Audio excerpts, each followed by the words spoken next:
Well, I think this is going to be a 2-beer cast, fellas. Yeah. Three for me. 2 tallies. 2 tall boys. Fair. Tall boy and 2 fingers of scotch. I'm going to put 2 fingers in each of my eyes.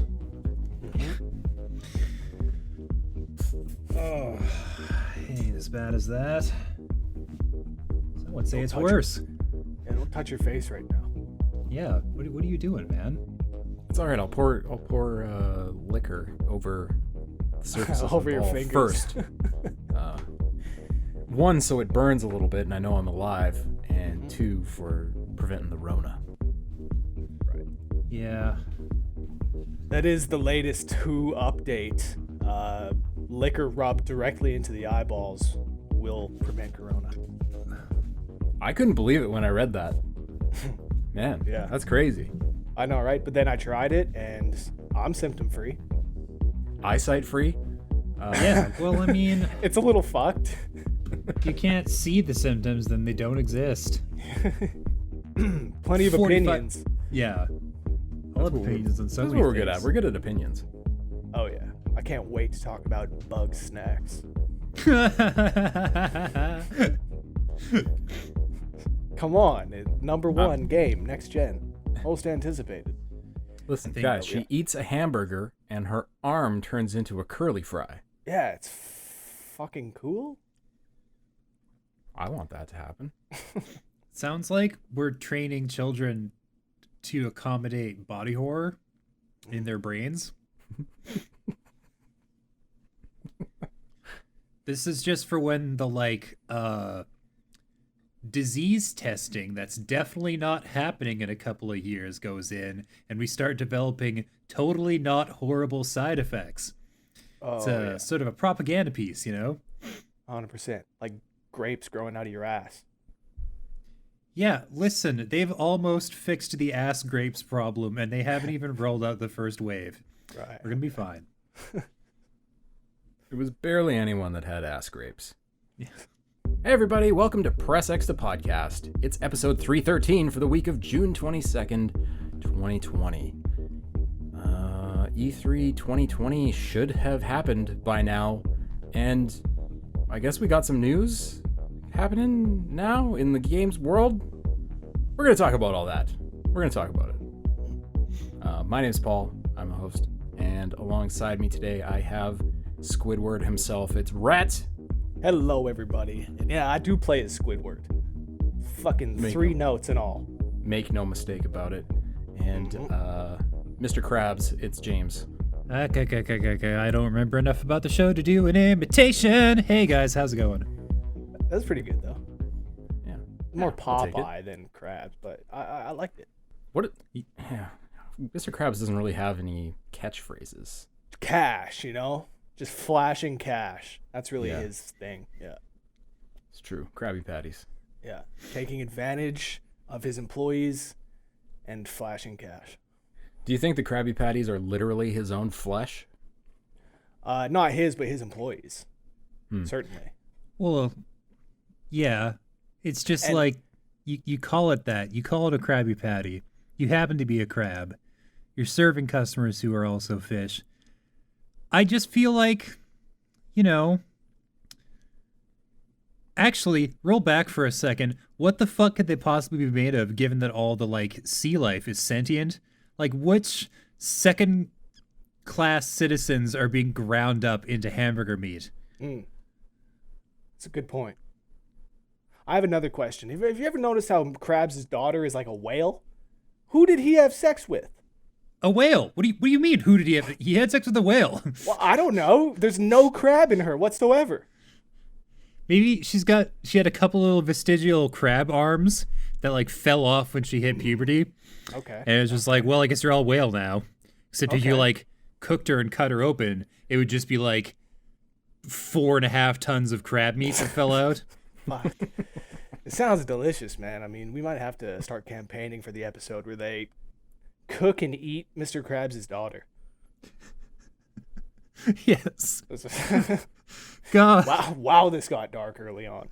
Yeah. Wow. really got into it. Yeah. We had help thanks to a poorly explained world bible of a children's cartoon show.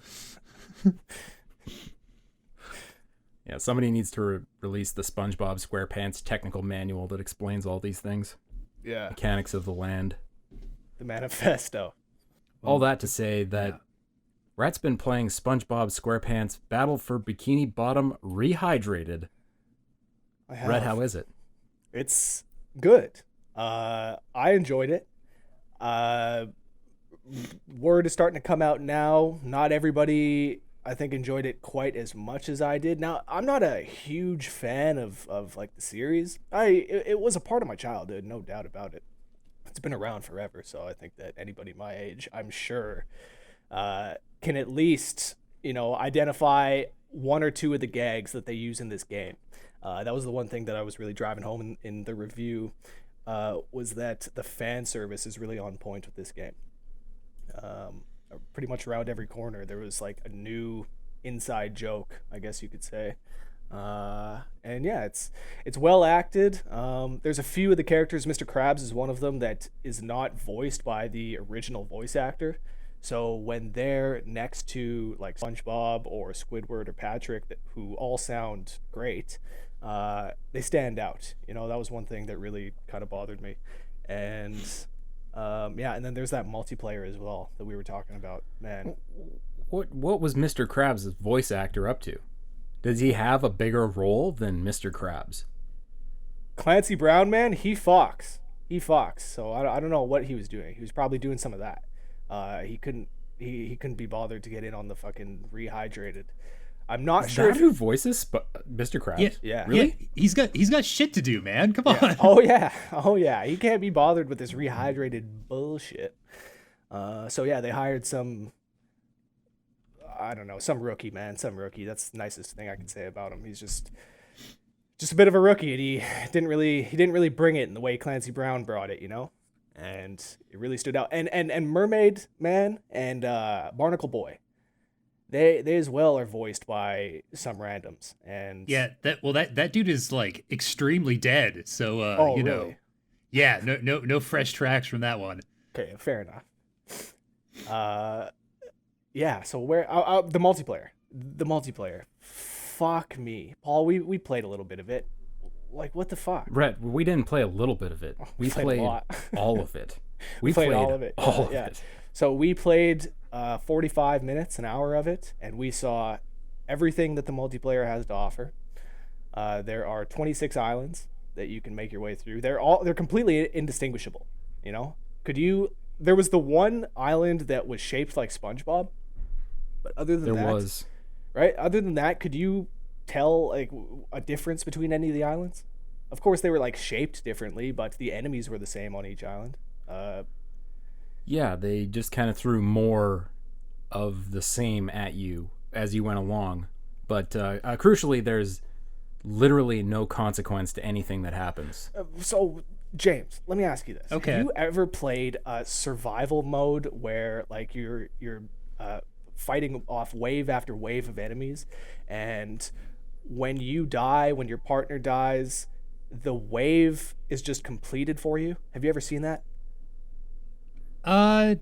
No. Yeah.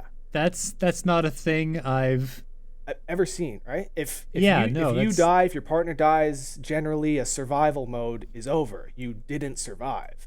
In SpongeBob, it's fucking bizarre. They complete the wave for you if you die. It's honestly better to just walk from island to island and put the controller down. Go get a beer, do a bong rip. Okay. Yeah. It's fucked. It's completely fucked. Gonna provide a counterpoint saying that the target audience for this game might not be doing beers and bong rips in between waves. I don't think that's true. No, exactly. I was talking to Paul about this when we were playing together. Who's really going to be playing this game are the people that have been playing it for the past 17 years and have been speedrunning it. There is a dedicated speedrunning community for this game. It's bizarre, I know, but I think that the majority of people that are going to be playing it are the people that know the game and have been playing it. Especially because, honestly, again, I was saying that it's not doing very well with reviews right now. Man, I think that like the majority of sales are going to be the most dedicated of players, and I don't know. The game isn't amazing, so maybe that's what it deserves. But again, I like the voice acting. I like the visuals. The game looks amazing. Like I love the color scheme that they use. The palette, the greens and the blues and the golden rays from the sun. Everything comes together to look really good. But you feel like you're playing a game from 2003 at the same time. I'd like to levy a very serious complaint about this game, and that is that in the multiplayer, it appears as though the multiplayer is happening above water because there are islands, and you play as characters that live in the ocean. Right. And yet, if you touch the water, you die.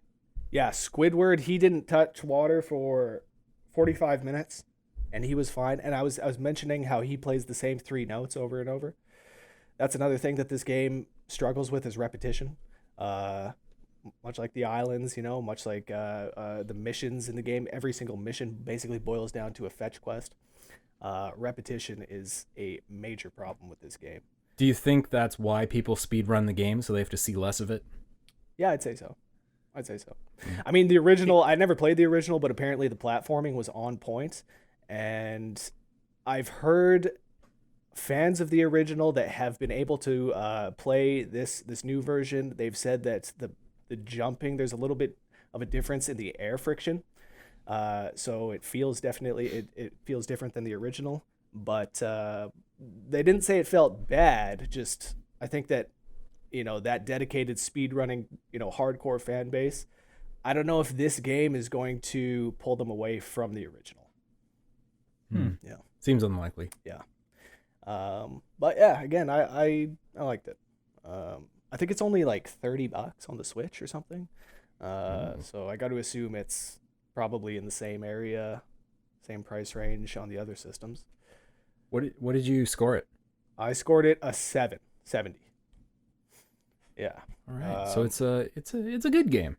Yeah, like I really do think that the single player is fun enough. Like I said, there's problems with repetition, but the levels are they're well enough designed that it was pushing me forward, enough, like I was interested enough to want to keep seeing the rest of the game.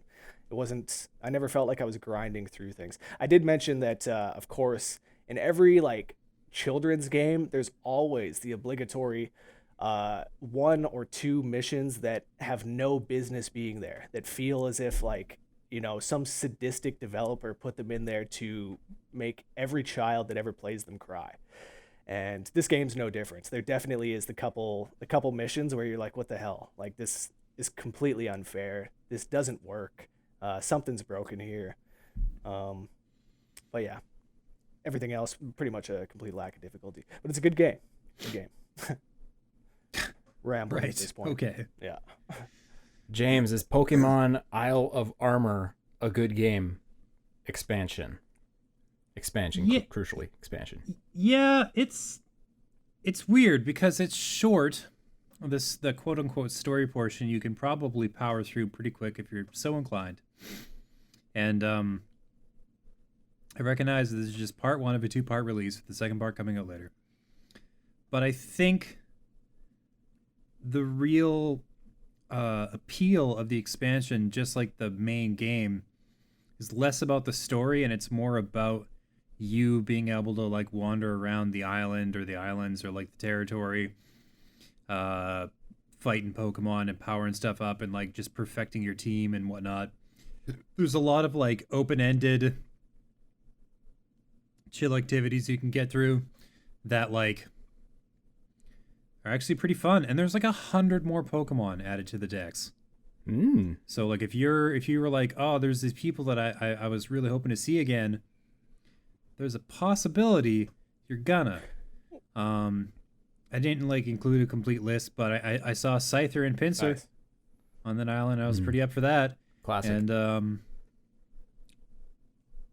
few other Gen 1 fan favorites and some others that I just hadn't seen in ages.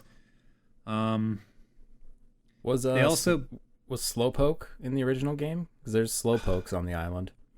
I don't think the Slowpoke was in the original Sword and Shield. I think that's an addition they brought up Uh, because it's like connected to the story. Yeah, there is a Galarian Slowpoke in the original game. He's got like a yellow mark on his head or whatever it is, but yeah, he's there, but he's not. You know, It's not the it's guy. not the original. Well, I mean, it is. It may as well be. He's adorable as ever. Yeah. So basically, to briefly reiterate my like previous review write up, if you were dissatisfied with the amount of story content in Sword and Shield, fuck man, the expansions are not going to be any better. In fact, one could argue worse. However, if you love that like making curry and hanging out with Pokemon and catching them and like doing all sorts of weird finicky shit, like something, here's a weird thing I didn't realize was a part of the game until the expansion. You can like, when you're looking through your shit in your like PC or whatever, checking out all the Pokemon boxes and all the Pokemon and whatnot, you can actually switch to like a judgment mode, which ranks their stats individually based on how good they are. Oh, that'd be handy. Yeah, so if you're breeding, you just wait until one comes up that both has the like red and blue values you want, but it also has like amazing stats, quote unquote. And yeah, it's really handy for like just picking out people you want to raise or power up or whatnot. And Well, sounds like you're working really hard to be the very best, like no one ever was. yeah, speaking of which, fucking restricted sparring is really hard. It's really hard. What's that, James? Well, if you had a battle tower team ready when the original games were out, it might be okay. But what you have to do is pick 3 members of a particular type, because every time you go in, you can only use a given type. I picked Psychic for my first go round, like an idiot, because they have garbage defense stats, and like they're basically like tissue paper built into the shape of a cannon. So like, as soon as I like whiffed on a shot or like the type matchup wasn't perfect or they had decent defense stats, I got fucked up real bad. So the Psychic one is pretty hard, but like I feel like the fighting or rock or ground type fights, you could probably survive, you know? And it's just like you have to operate under that restriction, which makes it satisfying but challenging. So I guess that's cool. I mean, I just love the wild area in the original game, so the fact that this is more of that is totally worth it in my book. Yeah. No trainer battles, just wander around this huge wild area and collect weird little loot and find just fucking tons of Pokemon. There's like 3 or 4 biomes you can wander around in. There's caves, there's a desert, there's forest, there's beach. So like, and then you can actually go out into the ocean and like kind of like travel to some really teeny tiny archipelago type islands. So yeah, there's like 4 or 5 separate biomes in this little island.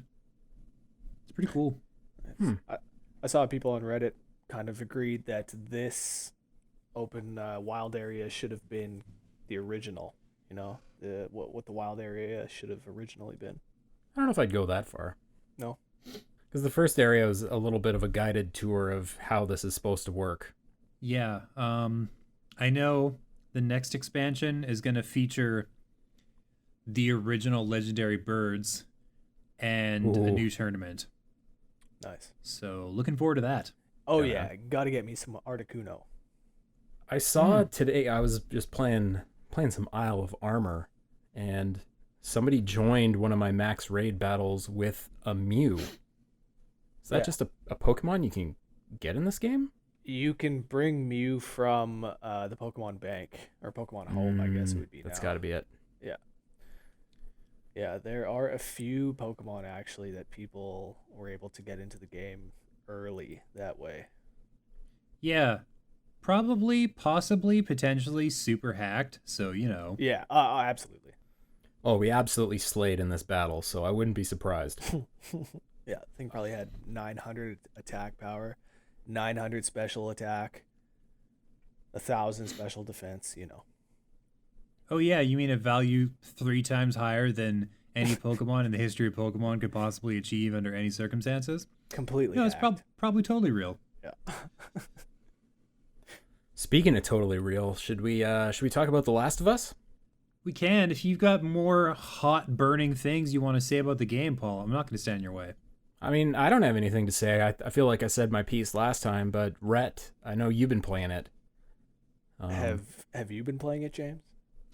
No, turns out I don't really want to get into games right now that make me feel sad. Okay, that's good because this game has had me depressed for the past 72 hours. I'm not kidding, like actually depressed.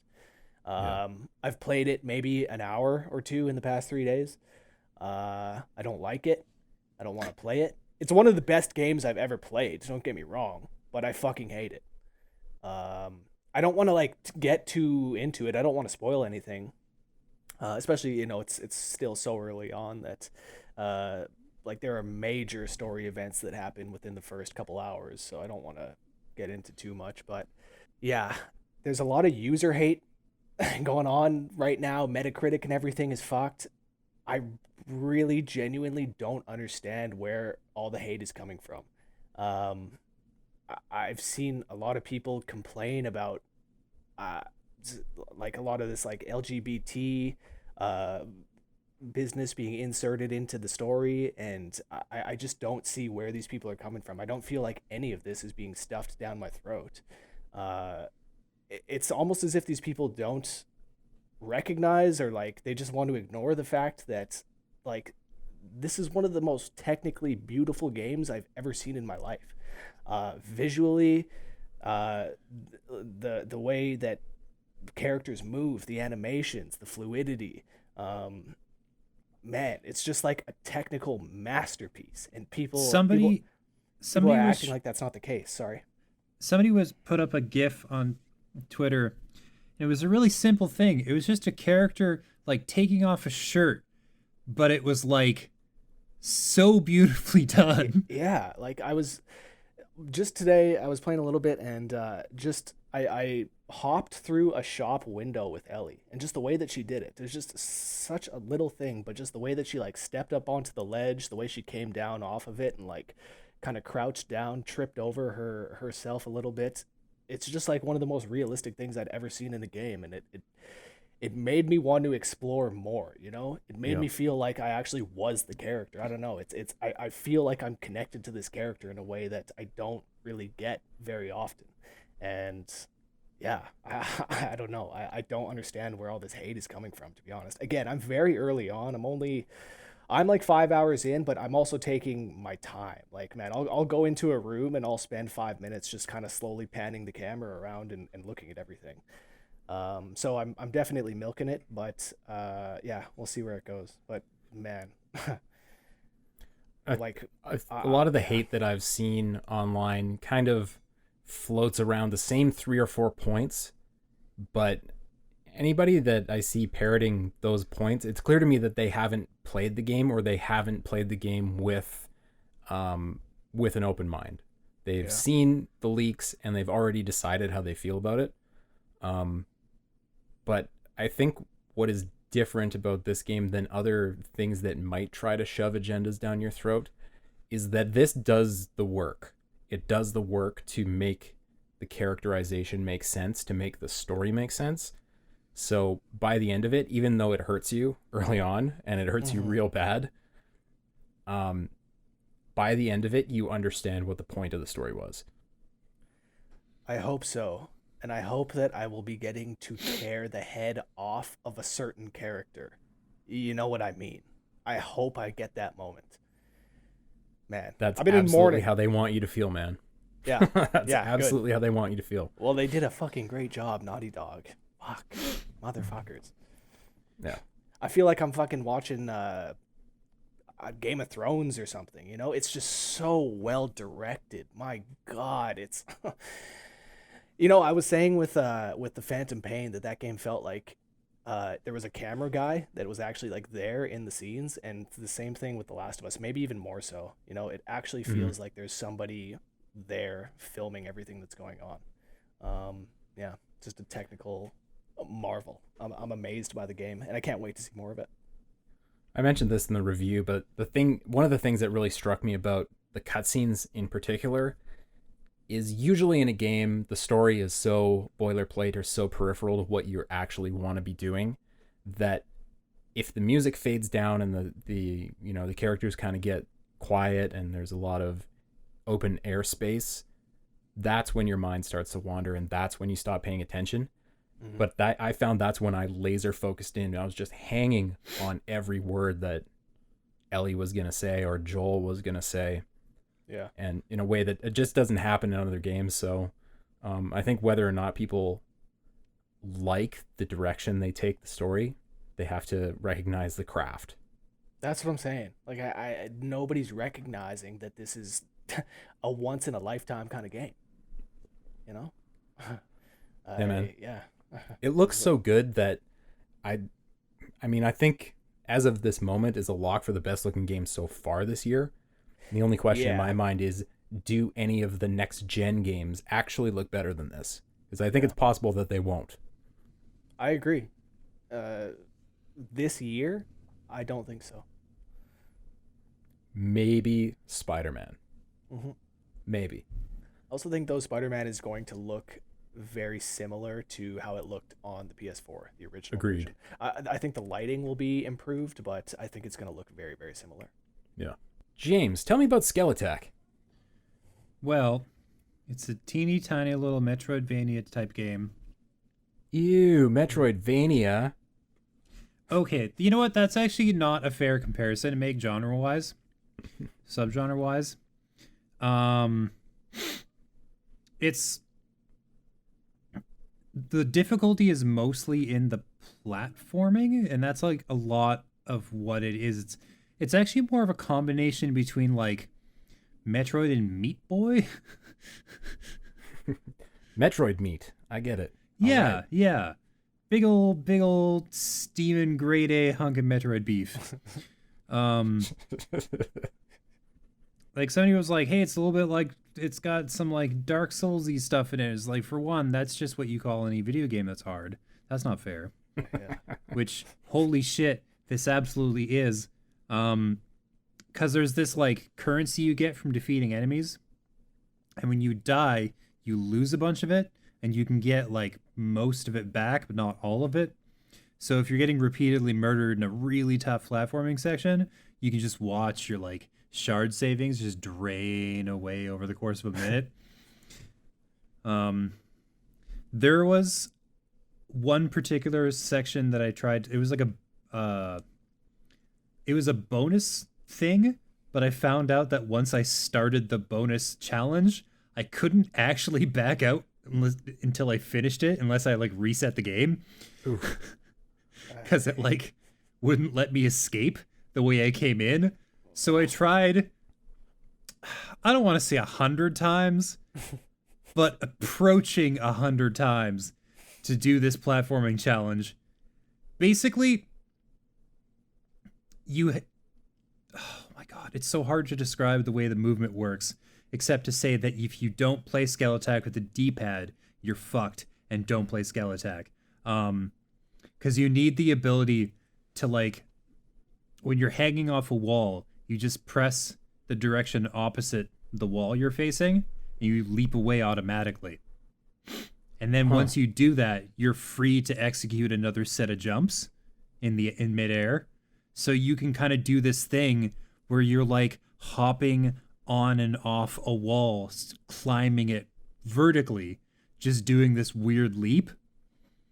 And they created a challenge in this one room where like touching the tops of these floating platforms was death. The lava on the bottom was death.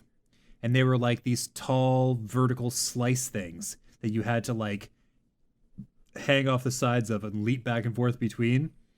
and you had to do this like incredible parkour style gymnastics, which is why it took me 60, 75 tries to complete. Yeah. But oh my god, I like everything unclenched from like brain to butthole when I finally finished that challenge. It was amazing. Nice. Anyways, amazing 6-hour experience. Highly recommended to everybody. Will frustrate you to absolutely no end. Will drive you insane. When you finish it, you will be so happy. It's well written. The animation is great. It's easy recommendation. Nice. What's the control like? Is it pretty direct, like Mega Man or something like that, or is it a little floatier? It's a little floaty, which bothered me at first, but I realized that it was designed that way so you can do those crazy acrobatic leaps off of nothing in midair and like do the insane like traveling above ground. And you need that float in order to get that athleticism actually happening. And a D-pad. Christ almighty, I cannot overstate this enough. If you do this with an analog stick, unless you are several times more talented than myself, it's just going to put yourself through pain. Don't do that. Get a D-pad. Run it with a D-pad. So don't play it on like a Joy-Con or something. Holy fuck, no. No. I mean, if you can avoid it, don't play things on Joy-Cons. I don't know. Oh, yeah. I like punishment, so I played through all of Celeste with a Joy-Con. Ooh. And I wouldn't recommend that. no. I have a question about skill attack. You were saying that there was the one part where you must have tried close to 100 times. How long does the game take to respawn you? Oh, like less than a second and you're Okay. generally in the same room? Nice. Okay. Yeah. That's all right. That's then. huge. Yeah, that's huge. Yeah. That like 75 attempts probably took up like 20 minutes. Okay. Nice. Okay. Yeah. Nice. I'm gonna have to pick this up. That sounds amazing. Oh yeah, dude. Yeah, it looks so highly good. recommended. In my downtime from the time when I finished playing The Last of Us and like my mind was just wrecked in so many different ways, I spent almost all of my time modding old Bethesda games Nice. because it's been a real long time since I played Skyrim, real long time since I touched Fallout 4, and so I modded the shit out of them. We're talking like 80, 90, 100 mods just to see how crazy we could get these games looking and working. Yeah, so what was the most insane mod you installed? What was the funnest one? The funnest? Like, from a role-playing perspective, I really like the ones that put you into alternate shoes, that take you away from the main story. Like, there's a Skyrim mod, I think it's called Live Another Life, and it gives you a bunch of different options for where you start. And like, you don't start in the back of the cart talking to that idiot Nord for 5 minutes. You know, it just like spawns you elsewhere in the world as a different character. Oh, yeah. Which totally changes how you approach the game. Like, you don't have to go to Whiterun right away. You can maybe go out into Falkreath and, you know, screw around there for your first 15 hours. I love mods like that, but graphically, you can make these games look next gen. The amount of work people put in on textures and models and like armors and weapons and things that just expand the experience is ridiculous. Yeah. It's insane what they do for free. Yeah. Would highly recommend modding Bethesda games if not only you like to play Bethesda games and you like to make games look pretty, but also if you like to swear a lot that you've borked your install of your game because you installed things wrong or put them in the wrong order. Yeah, no, that's cool. That's Yeah. that's a fun activity. Yeah, it's a nice way to consume a weekend. Yeah. I've always thought of Bethesda games as like the games to mod. You know, I remember watching videos back from 2007 of people modding Oblivion and making it look so fun, so crazy. And so ever since then, I've always thought that Bethesda games were like the pinnacle of games to mod, you know? The craziest shit I seem to always find in Bethesda games. But people have gone so far beyond what the regular game is supposed to be. Like, for example, in Fallout 4, there's a whole series of mods that basically turned the settlement system into SimCity, where you're like zoning areas and then people build shit. That's fucking insane. In the settlements. People are actually building games within the game. Like it's fucking insane. For free. And like you said, exactly, for free. Man. Obviously, it's a great idea to tip these people to make sure that they have the ability to keep doing what they do, because honestly, a lot of the mods do a better job than the actual developed content. Yeah, that's what I was going to say, is that it's crazy that you don't hear more stories of these modders being hired by Bethesda or Rockstar or whoever. Yeah. I mean, it's a shame, too, because a lot of the more ambitious modders get together and they try to, mod Fallout 4 so that you can play all of Fallout 3 in Fallout 4 and things like that. But they always end up getting shut down or end up getting ripped apart because they don't have the time or the funds, or Bethesda don't like that or whatever. Yeah. I think they should just let them go wild. Yeah. How many really cool Pokemon mods and fan projects have been shut down because of the exact same reason? Yep. No doubt. Yeah. Yeah, they got to chill out, those guys. Nintendo they can't. They love cash.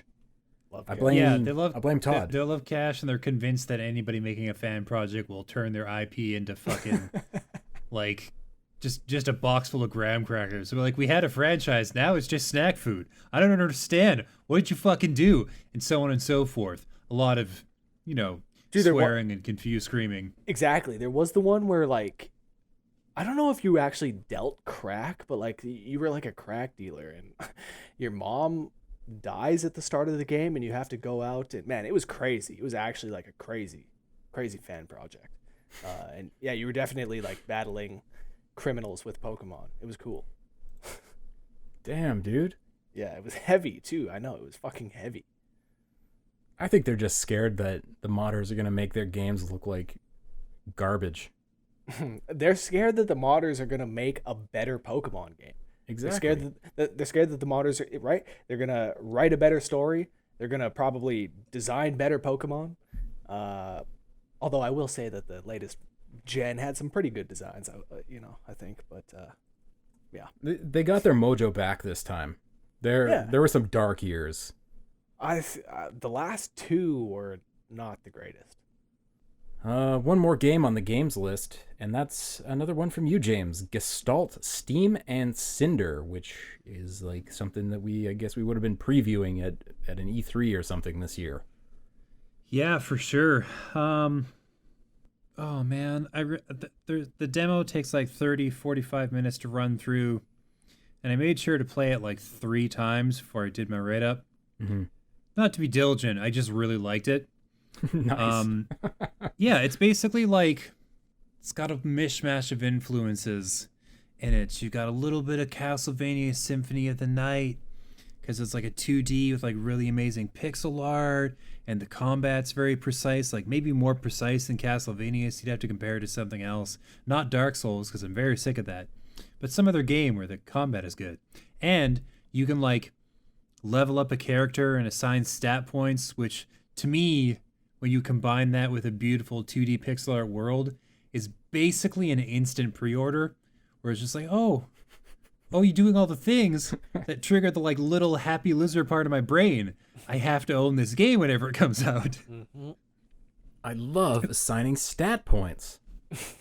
Holy shit. Don't even joke yourself. I absolutely do love assigning stat points and grinding to gather more of them and making a character too powerful for his own good too early on. It's the love of my gaming life. Are you kidding me? And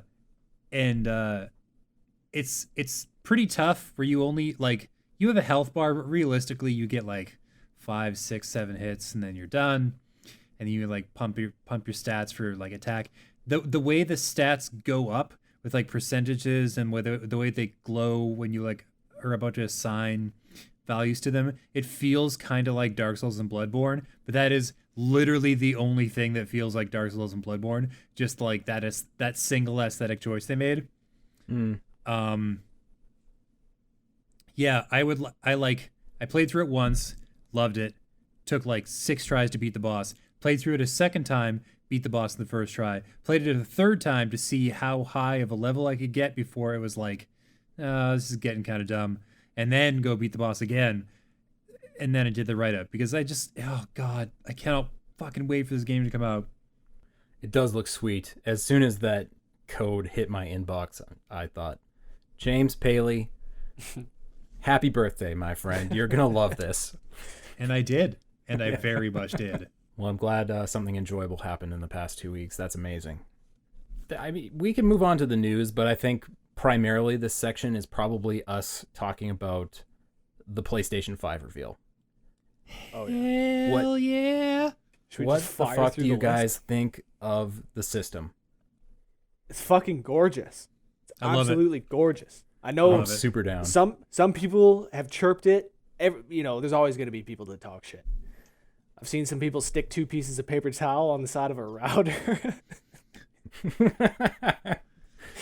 And you know what? Man, fuck that, dude. Like, the system is gorgeous. It looks futuristic. It's sexy. Man, I'm looking forward to it. And the list of games is also very nice. Yeah, man. I think the system looks great. Yeah. The controller's It's like cool, too. it's like a UFO.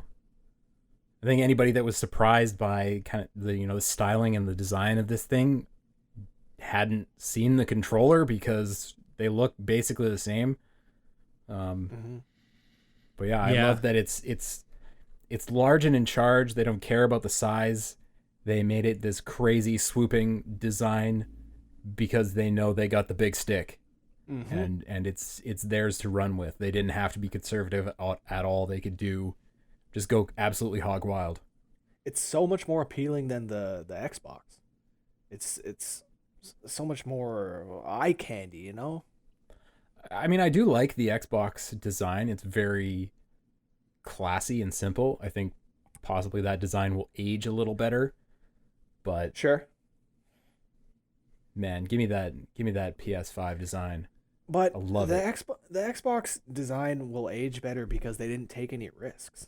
It's just a gray rectangle. So sure, that'll age better. The PS5, the real testament to like how people feel about the design for the PS5 will be when they start taking notes for like the Pro or the supersized edition or like the Alpha EX Plus version of the PS5 that they release.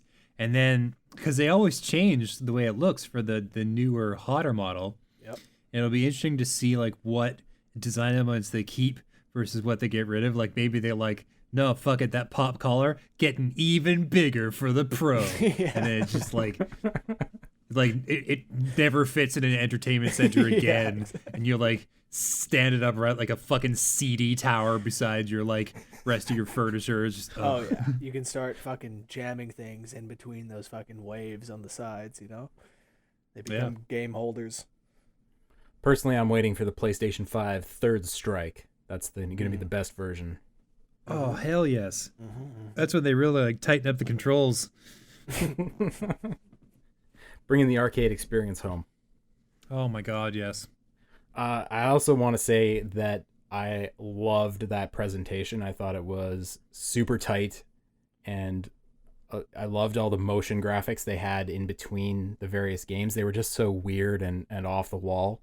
They made some motion designer incredibly happy for like a month. Just said, can you make 27 weird PlayStation symbol related motion graphics that are 15 to 20 seconds long?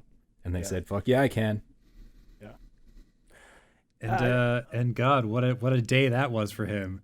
And I don't know, it's just like smoking a big bowl of PlayStation every time. Just check this shit out, guys. Yeah, this one's a triangle. I definitely appreciated how tight the presentation was, like you were saying, Paul.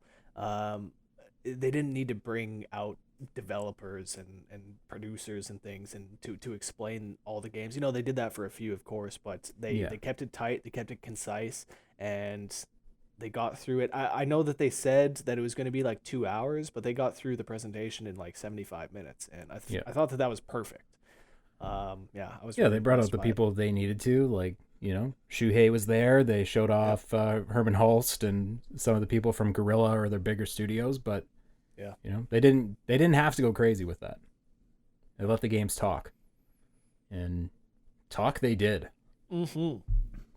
Ratchet and Clank Rift Apart. Fuck yeah. How good is that subtitle on a scale of 0 to 10? Good. Better than Returnal. Better than fucking Returnal. That's for sure. Oh, fuck that. Yeah. It's not quite on the level of Up Your Arsenal. Yeah. I really appreciate the rift mechanic basically being a sophisticated tech demo for the loading times of the system, where it's just we're gonna change stages in half a second. Look, you're in another one. Took no time. Yeah. Yep. It looks gorgeous. Absolutely gorgeous. And it's gonna run so smooth, 60 frames. Have they said if the PlayStation 5 and Xbox is gonna run higher than 60 frames? They did, right? 120. They've said that they would support 120. Right. So yeah, the game just looks so fucking smooth, man. I cannot wait. The one on PS4 that they did was incredibly smooth. I can't think of any times that there was any major slowdown. So man, I can't wait to play this new version on the next gen system. Whew. Watching that trailer back again, there is all kinds of ray tracing going on. So right, they're proving early on that they can do this. They can make it work. Exactly. I was saying the reason I bring that up is because these Ratchet and Clank games are so chaotic. There's so much going on screen at once that the fact that they run as smooth as they do is impressive, and that's why I'm looking forward to this new one. It was the first thing I saw in this presentation that I thought there's no way that would work on current gen. There's just too many particles. There's too many things going on, and the way things are breaking apart looks crazy, and I can't wait to see how they implement the haptic triggers or whatever's on the DualSense. Because I'm sure every one of those weapons the trigger will feel different. The shotgun, I know for a fact, if you do a half pull, you get one barrel. And you do a full pull, you get both. Oh, damn. Dude, that's so sick. Sick. They posted a video about that, I think, just this last week. So that's amazing. Cool. Ratchet, clear winner. Yeah. How about SpiderMan Miles Morales? Ooh, man, good segue with the trigger talk there, because how good is web slinging going to feel with those triggers? I bet it will be amazing. Oh, fuck yeah. And Miles Morales, cool as fuck. Man. Now, sorry, go ahead. I was just going to say I'm really enamored with the character thanks to Into the Spider-Verse, and I kind of feel like this game will do a great job of really fueling that fire. 100%. Miles is a cool... sorry, go ahead. No, I was just going to say, it sounds like this is going to be a little more akin to an Uncharted Lost Legacy. So a bit of a shorter adventure, 10 to 15 hours as opposed to a 20 to 25. Mm-hmm. But I think it's pretty impressive that they've pumped this out in, a couple of years while working on Ratchet. That kind of is why I think that the game isn't going to look as amazing as some of these other ones look. Yeah. But yeah, it's going to play just as well as any of them. I'm really looking forward to the fact that they've said that there's going to be next to no loading.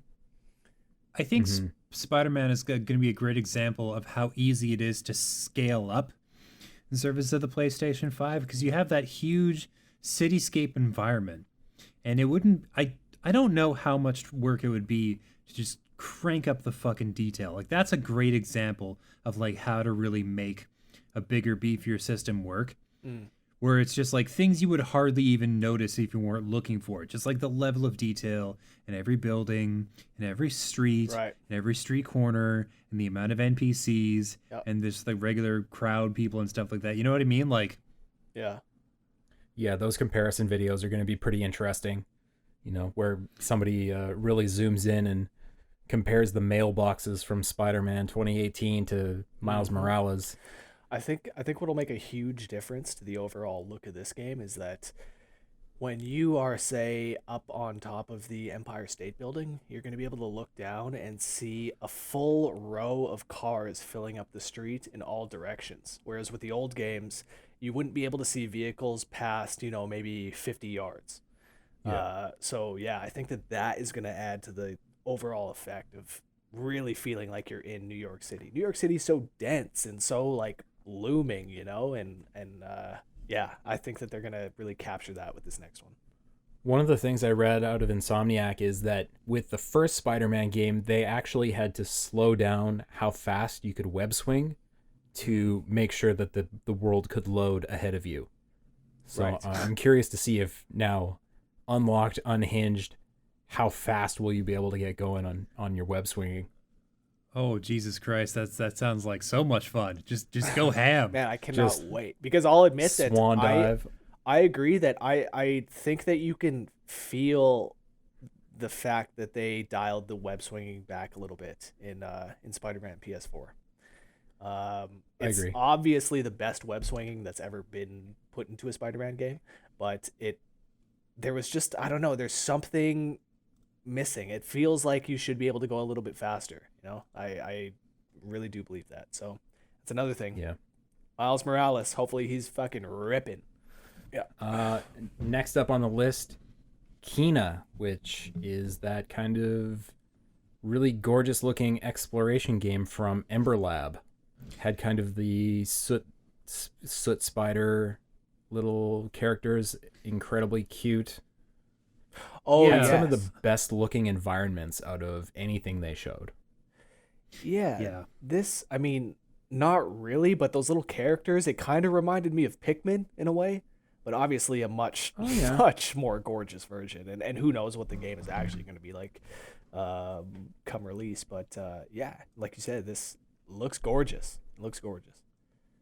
When I was writing out this list, this one came to mind like third out of anything, because something that really struck me about the presentation was the way that they didn't just focus on things that were graphically super impressive. They let some of the indie stuff be shown off in a way that you might not expect on a stage where the focus is our box is super powerful. Mm-hmm. And to have the brothers from Ember Lab front and center in such a tumultuous time was probably one, a really smart marketing choice, but really smart from a social perspective too. And I mean, this game, Kena Bridge of Spirits, does really make the box look pretty powerful. Mm-hmm. Okay, like I watched the PlayStation whole presentation in real time. They streamed it. I watched it as it was streamed, and it was cool. But holy shit, you go back afterwards to find the 4K versions of those trailers. It's a completely different experience. It's unreal. Like those games, they look pretty good. Then you go back and you watch those same trailers in 4K. It's like, oh no, this is a very different thing we're gonna be experiencing. Well, Sony got a bunch of flack before that event for limiting the stream to 1080p 30 frames a second, because all the games are higher res than that and usually a faster frame rate than that. But with YouTube compression and Twitch compression and things like that, if you tried to push out a 4K stream, it was just going to look like a blocky mess. I think and this was a good balance. A lot of people, they wouldn't be able to get it, but it's not, it is nice regardless to be able to go back afterwards and be like, oh, that's what they're capable of. Yeah, the 4K trailers are fucking ridiculous, especially this game.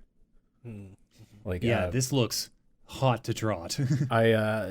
One thing I noticed from this trailer in particular is that the edges look incredibly smooth. There is next to no of that jaggy aliasing that you even see in games like Ratchet. There was none of that in this game, so the models are incredibly high quality. Yeah. Well, I mean, that's cool. Up next, possibly the best game. Yeah. Can we talk about bug snacks? Yep. Fuck me, man. What is this? I'm looking at a picture right now of two strawberries talking to each other. Here's an otter befriending a strawberry. Like, what is going on here? Well, context, this game is being developed by the folks that made Octodad.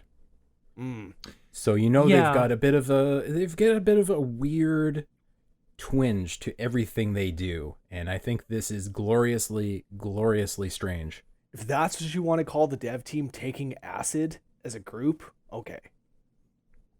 Hey man, Yeah, no, that's fair. I'm not going to limit what their creativity can do. Absolutely. Who am I, Rhett? Dude, how good is the spider made out of French fries and like an overturned ketchup cup? Like, I think that this game has a lot of charm. It's I don't know. I think that it could be a sleeper hit. It also could be. I think there's. Sorry, go on. No, sorry, I cut you off. I think this game's gonna have like some serious appeal and has a lot more depth than we're seeing from this trailer. So what I was gonna say is that I think that this could be like this generation's Viva Pinata, where it's like it's kind of like a cult classic, It's Could be. Yeah, exactly. Catch a lot of people just by nature of them being the Octodad guys, Yep. What's that suit? Like Young Horses, I think. Mm-hmm. Studio. Next thing I thought of was Horizon Forbidden West. Holy fuck. Oh shit. World looked incredible. Yeah. Yeah, I never played the original, I'll be honest. Yeah. I don't know. Everybody's pumped about this. Two points, Rhett. One, you got time. Yep. It's probably not coming out for a little while. And it's like $10 everywhere. Yeah. Yeah. And it's like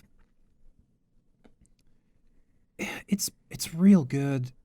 Like not just the graphics or the like the open world elements. I was entranced by the fucking story. Yeah. Just like the crazy sci-fi nonsense they did, and like the voice acting was really, really good from start to finish. And yeah, they really instill the fear of God in you over those like crazy monsters you have to fight. Yeah, it's a pretty unique open world. Obviously, it's got your main quest, it's got your side missions, it's got open glorious landscapes for you to explore. But I think the way they went with the story kind of is what made the difference for me, just like you said, James. It's a great game. Is there a game that you could compare the combat system to? Not really, because it's not like one of these games where you turn into like a godlike version of yourself. You get stronger, but you're never that far from getting too big for your britches, right, and having some like enemy come in and like crush your stupid ribs into a fine paste. Like, these things are huge and they will fuck you up if you're not paying attention. Okay. I'm intrigued. I mean, it's a little bit Assassin's Creed. That's kind of the vibe bit? that I got. Now, but is it original Assassin's Creed, or is it like Origins and on? More like original, but with the bow mechanics from Origins and Odyssey. Okay. It's well worth full price, never mind $10, but I've literally never heard anybody say a bad thing about this game. I don't know why I've never played it. I never have. I really do need to before this one comes out, at least, because it's Forbidden one of the West 9 looks games that's received 100 from Right? COGconnected.com. Yeah. Who reviewed that one? That is our main man, Sean Petraschuk, who Nice. now works for Evolve PR. Yeah. It's definitely his review that got me wanting to play the game. It's a really good review, actually. Yeah. It's probably what got him a job. I got to move on because the next game, while not a surprise, I was jumping up and down out of my chair. Hitman fucking 3, baby. Yeah. So if you've been following IOI, you've known that Hitman 3 announcement was inevitable. They've been talking about it for the past year, pretty much. But yeah, it's real, and it is coming. They didn't give a release date, did they? January 2021. They did. It's not bad. It's not. Yeah. That's I'll be ready. real close. It's not bad at all. Now, in the same way that I believe that Miles Morales is going to look the same, essentially the same way that Spider-Man PS4 looked, I think that Hitman 3 is going to look almost identical to Hitman 2. In the trailer, it did. Now, Yeah.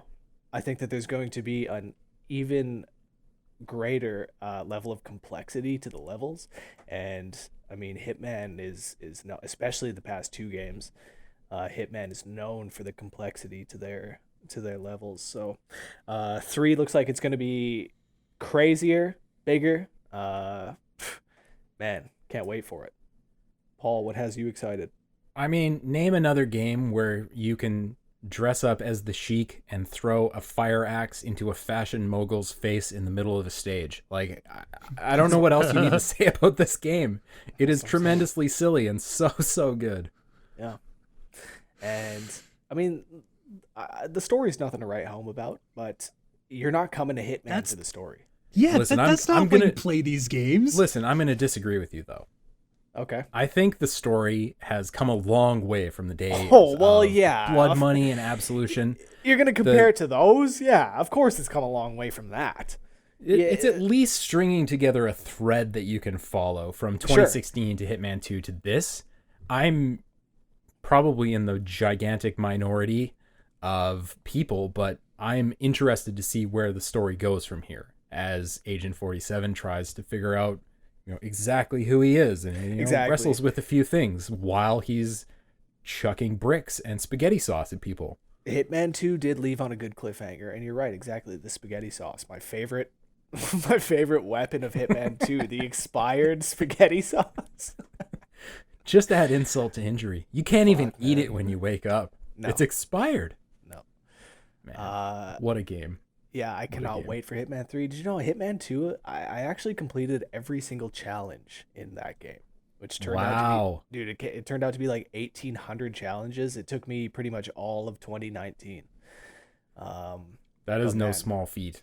It's no small feat. I swear to God, it's no small feat. And I love Hitman, and I cannot wait for Hitman 3. I'm right there with you, Paul. When this comes out, let's fucking get into party chat and fan out like schoolgirls, Absolutely. Yeah. Next up, a giant remaster. We knew Bluepoint was working on something, and it was Demon's Souls, which is not my jam, but people are amped. I've heard that it's gonna be just like the same Demon's Souls, just like looking a lot better. And if any of y'all are like even casually into the Soulsborne games, I need you to understand something right now. This game is so much harder. Mm-hmm. Yeah. Because they learned a little something every time they made a Soulsborne game, where it's just like, maybe we should make some small concessions so that our players don't like fucking throw themselves off a cliff after too much time playing one of our titles. And Demon's Souls was kind of like the testing ground for like their whole formula. So, steel yourself before you dive in, but fuck, does it ever look good? I was gonna say, when that one scene where the knight like slams his shield into the ground, I was like, oh yeah. I don't even like this game, and I want to play it. Oh yeah. Yeah, they made it look hot to death. I was very into it. Speaking of hot to death, how about that sneaky Resident Evil 8 The Village reveal? Oh. Yeah. So remember, what was it, a month or two ago that we were talking about the leaks, the RE8 leaks, about how there was going to be a snowy village and werewolves and fucking... Absolutely correct. Yep. The leaks turned out to be true, and my goodness, RE8, man, I am fucking pumped. So I guess they didn't really reveal that you're playing as Ethan Winters, but the guy that leaked the information a couple months ago said that you're playing as Ethan again from RE7, so I guess that's going to be your character. And I think out of everything that was revealed, this is probably what I'm most excited for. Man, I loved RE7, and a lot like Spider-Man, a lot like Ratchet, this just looks like it's going to evolve everything that RE7 did. It's going to make everything bigger, scarier, more tense. And yeah, I'm really looking forward to the fact that they're like, kind of taking a departure from the classic traditional kind of RE7 style, the werewolves and a snowy village or a snowy, mountain cabin or whatever it's going to be, and witches and shit. Like, looking forward to it, man. I think it looks pretty cool. And the trailer was gorgeous. Gorgeous. Yeah, there were a couple scenes, especially there was one shot. It was really brief. It was the inside of a ballroom with a bunch of chandeliers. That's the one I keep thinking about. Holy shit, did that look very, very impressive. But yeah, the other thing that I really liked about this trailer in particular is that it wasn't running very well. Like it was chugging along, and the frame rate was struggling at various points.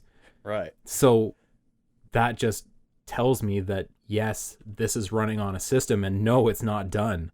Like, this wasn't pre-rendered. This is what the game is going to look like.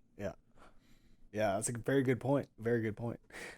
They didn't give a release date for this one, did they? I feel like I don't think they did. I think they just said like 2021, didn't they? Something Maybe. like that. But yeah, no, that's a very good point. It's clearly not done, as many of these games on the list are. And yeah, we'll see what they come up with. Man, it's looking good though.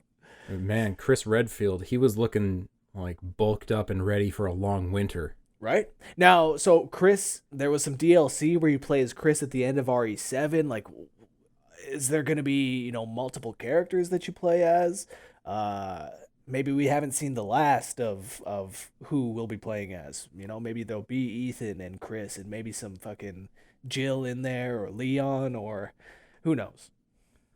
I'm going to make a stretch prediction based on the fact that there are werewolves in this game. One of the characters you play as, probably a character we don't know of yet, is a werewolf. And you'll spend some time as a werewolf. Ooh. Oh, that'd be rad. Dude, that's so sick. Capcom, if you're listening and you haven't implemented that, you may want to think about it, because that sounds amazing. Be smart. Be smart. Don't pass up on that opportunity, because my God. Now I want to just send me the check. Yeah, now I'm going to be super idea. disappointed if this isn't a thing.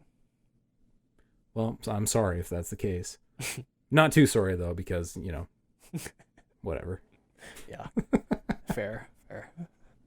Another Capcom game, Pragmata. What the hell do you guys think this is? Oh, yeah. This is the one that I said looked like a Christopher Nolan film, right? It kind of shoot up into the sky and smashing through a screen, Truman Show style, but also a little bit like Death Stranding. Yeah, I got some heavy Death Stranding vibes from this I thought it was a Kojima game, to be honest. Mm-hmm. But no, it's Capcom. Which is great. Yeah, no, it's gonna be a whole thing. Shit, man. Yeah. So I watched a little bit that Digital Foundry did about the graphics in this particular trailer, which apparently has quite a bit of ray tracing in it. And one of the shots they showed was the close-up of the girl's face and her eye, and the way that the rest of the world was reflecting off of her eye. There's some pretty crazy ray tracing going on in this game. Sounds like, anyway. Yeah, this is a tough one because obviously they revealed essentially nothing. So it's tough to come up with an opinion on it. But I mean, gorgeous trailer, as many of these were. Gorgeous trailer. And I'm looking forward to seeing what Capcom has to say about it. Please don't let it be another Deep Down. I still want to play Deep Down. What's Deep Down? That was from the original reveal of, I want to say, the PlayStation 4. And it looked like some crazy dungeon crawling game, and the graphics looked ridiculous. And then they killed it. Oh, those fuckers. Yeah. Maybe they could just bring back Deep Down. That game looked amazing. Oh, yeah. Fucking dragons and shit. Okay. Yeah, Okay. man. It was like Mines of Moria, the game. Mm. All right, I'm into it. Yeah. Okay. Deathloop. We saw some Deathloop. I like Arcane, but I'm not feeling it. No? Oh yeah, no. Deathloop I thought looked cool. Cool visual style. I love the color scheme. I love the premise. Like, I was a big fan of Edge of Tomorrow, Tom Cruise flick, and this looks like a better Edge of Tomorrow. I hope so. Yeah. Maybe I'm just a little sour on Arcane after Dishonored 2. That burned me a little bit. Yeah. Interesting premise, though, that you can invade other games. That definitely places a wrinkle into the structure. Yeah, like super unique, right? I'm trying to think of a game that, is even close to something like this. And can you guys think of anything that's similar? Nah. Not a shooter. I mean, like, the closest thing I can kind of think of is Super Hot in a way. Yeah. I hope it's good. Bethesda needs a win. Bethesda needs a win, but I think it looks cool, man. It's unique. Good music too. And like I was saying, the visual style is cool, and yeah, like, I'm very interested to see what they do with this. It's either gonna be a smash hit or a complete flop. Yeah, Could go either way. Yeah. What's not going to go either way is Gran Turismo 7. That game looks ridiculous. Yeah, good time to be a racing fan. Fuck. My goodness. Shiny cars. So shiny. Yeah. There's a new gold standard for racers. I'm looking forward to see what Forza responds with. Yeah, I'm almost certain we'll see Forza Motorsport 8 at the Xbox event next month. We have to. Because GT7 looks fucking amazing. And it looks so fun, too. Like, aside from just the visuals, it looks like they're finally getting Gran Turismo back on track, no pun intended. Hey. I haven't enjoyed a Gran Turismo since GT2, so I'm looking forward to this. Yeah. Yeah, it looks like they're going back to their roots with some of the home screen, scrolling around, going to different dealerships, and yeah, if they give me the option to wash a car, I'll be happy. 100%. I love how Gran Turismo is just like, they're just so like clean, there's such like an attention to detail in the menus and everything, and they pay attention to everything looking really like sexy and being appealing to people that aren't necessarily playing the game. If you're just walking by, everything looks really professional and just really clean, and I really love that, and GT7 looks like they're taking that to the next level. So ridiculous quantities of smooth jazz. Right, that's what I'm saying, is that it looks like a gentleman's game. That's really it does. It's a gentleman's racer for sure. James, tell me your thoughts about Project Athia. It kind of reminded me of the Unreal tech demo we saw a little while back. Yeah. With like the deserty kind of environment and like the tons of super detailed stone bits. It looks like, fuck, I have no idea. It looks like a Square Enix project with some dragons and some powers and some magic where you can manipulate the world around you and do some spells. Like, this is either going to be an amazing game or a big fat fucking nothing burger, and I just don't know enough, but it looks good. Yeah, anytime there's project in front of the title, it's because a little the iffy. last one was Project Octopath, right? And then that turned into Octopath Traveler, the game that I will cape for forever. Yep. It is a good game. Yeah. I think the visual detail in that trailer looked a level above a lot of the other stuff that got shown. I'm not sure it was running fully properly I think just it was yet, just but a matter of like, I think it was direction. I think it was like Yeah. the way that they were like utilizing the resources available. Yeah, could be. Yeah. Really cinematic. watching her cast crazy spells to have like vines and shit like rise up out of the ground to like capture things or like do a big fireball. You know, it's just like that's as good as or better a tech demo than Ratchet and Clank's Rift Apart. Because they're like, check out these motherfucking particle effects, guys. What do you think? Yeah, you're right. I do feel like Project Athia showed off the like the potential of the system more so than Ratchet.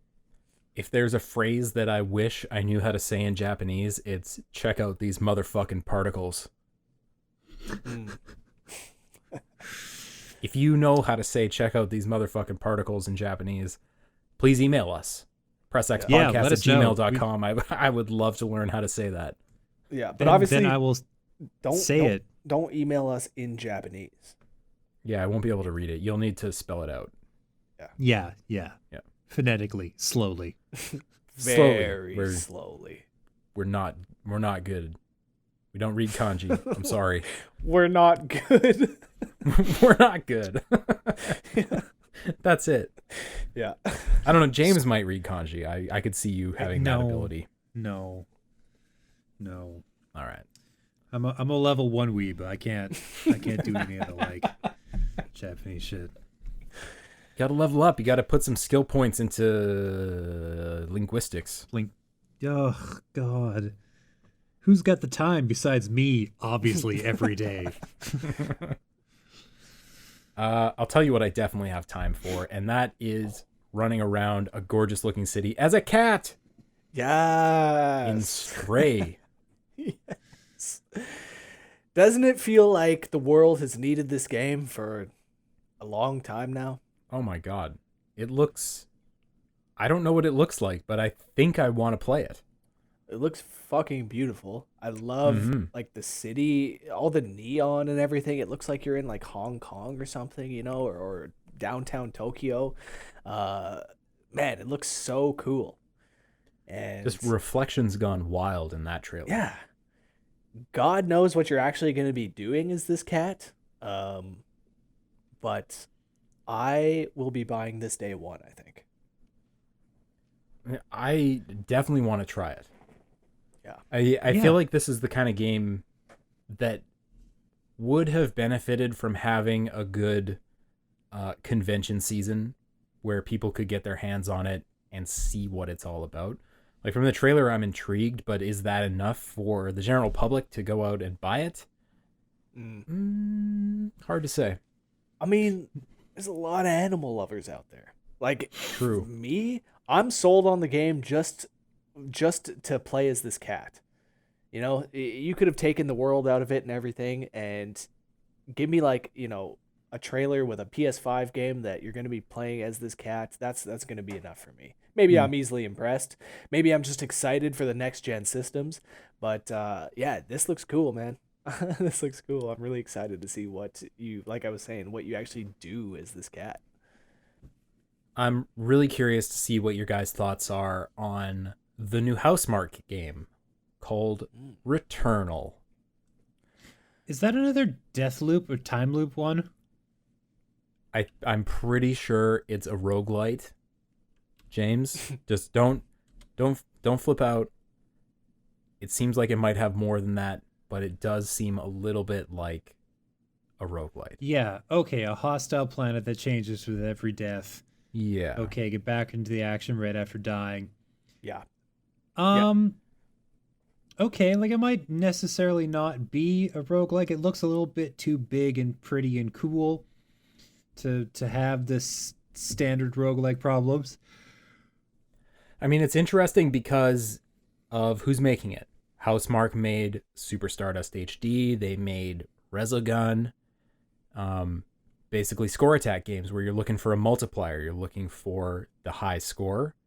And it's not necessarily a huge challenge to complete the game. It's more a challenge to beat the game with an amazing score. So I kind of wonder if that's still the structure of Returnal, just in a better looking 3D space. I think this one might be a massive departure. I don't see a lot of space for like speed runny stuff here, unless it's one of these things where it's like, we're gonna put you in this world. You could beat the game and fight the final challenge right now if you want, but you'll die. Am I the only Yeah. one that thinks Returnal is the stupidest fucking name for a video game I maybe have ever heard?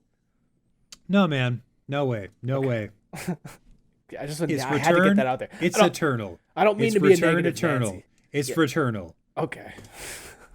It's a portmanteau, you uncultured swine. Yeah. That's fair.